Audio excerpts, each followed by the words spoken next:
2,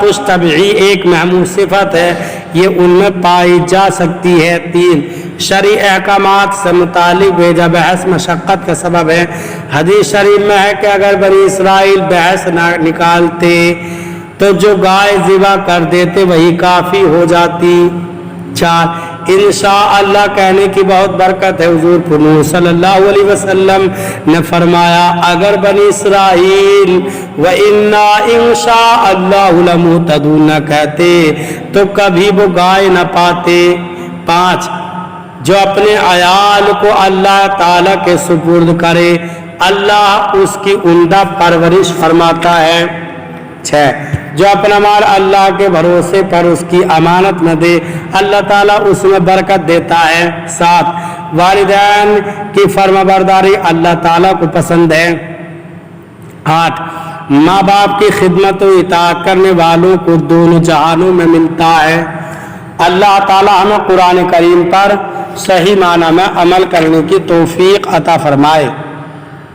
برادران اسلام، آپ تمام ہی حضرات سے گزارش کی جاتی ہے کہ خود بھی قرآن کریم کی تلاوت، ترجمہ اور تفسیر سماعت کیجیے، اپنے عزیز و اقارب اور رشتہ داروں کو بھی شیئر کیجیے تاکہ آپ اس کے ذریعے صدقہ جاریہ کے مستحق ہو جائیں۔